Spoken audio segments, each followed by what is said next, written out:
భారతదేశం అభివృద్ధి చెందుతున్న దేశం.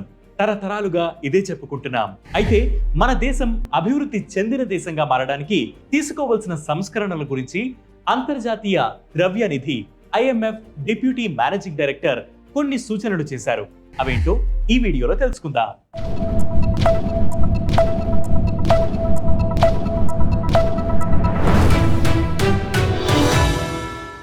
వికసిత్ భారత్ 2047 అంటే 2047 నాటికి అభివృద్ధి చెందిన దేశంగా మారాలనే లక్ష్యంతో భారత్ ప్రభుత్వం పనిచేస్తోంది.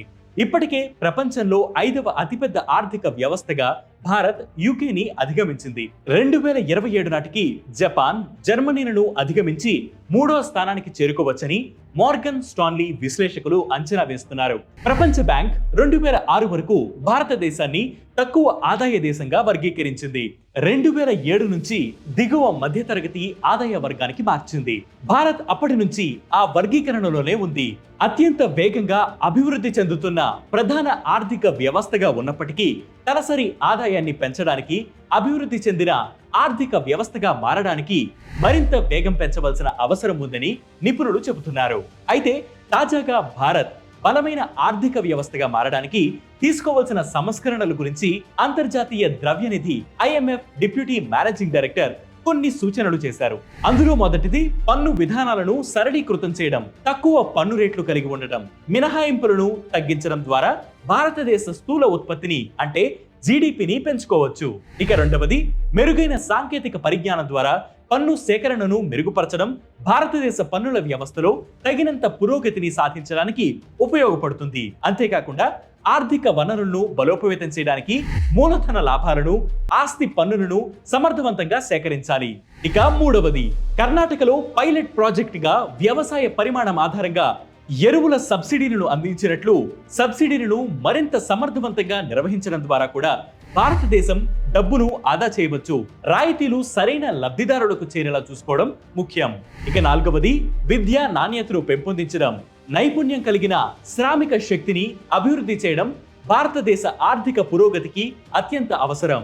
ఇక ఐదవది అధిక ఆదాయ స్థితిని సాధించడానికి మహిళల భాగస్వామ్యం ప్రస్తుతం 35% నుండి మరింత పెరగాలి. ఇందుకోసం మహిళలకు మరిన్ని అవకాశాలను సృష్టించడమే కాకుండా కార్యాలయాలలో వారి భద్రతను నిర్ధారించడం కూడా చాలా అవసరం. ఇక ఆరవది వచ్చే దశాబ్దంలో భారతదేశం ఏటా 10 నుంచి 24 మిలియన్ల ఉద్యోగాలను సృష్టించాలి. ఇందుకోసం వివిధ రంగాలలో ఉద్యోగ కల్పనలో గణనీయమైన కృషి చేయాలి. ఇక ఏడవది అధిక ఆదాయ దేశంగా మారడానికి భూ సంస్కరణలు, కార్మిక సంస్కరణలు కూడా అవసరం. కంపెనీలకు ఊతమిచ్చే పాలసీలు, కార్మికుల రక్షణను సమతుల్యం చేసే సంస్కరణలు తీసుకువచ్చి వాటిని సరిగ్గా అమలు చేయాలి. ఇక ఎనిమిదవది వ్యాపార విధానాలను సరళీకృతం చేయడం ద్వారా ఆర్థిక కార్యకలాపాలకు అనుకూలమైన వాతావరణాన్ని పెంపొందించడానికి అవసరం.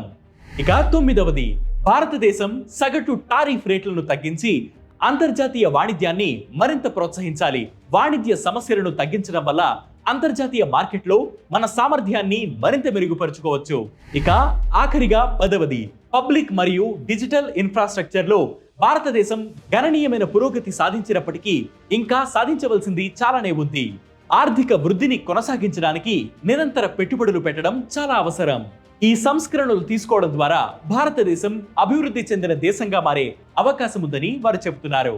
ఇది ఇవాల్టి ట్రెండింగ్ ఎక్స్ప్లెయినర్. ఇలాంటి ఎక్స్ప్లెయినర్స్ కోసం ప్రతిరోజు వెయిట్ న్యూస్ యాప్ ని ఫాలో అవ్వండి. దాంతోపాటు Way2 News Telugu YouTube channel ని సబ్స్క్రైబ్ చేయండి.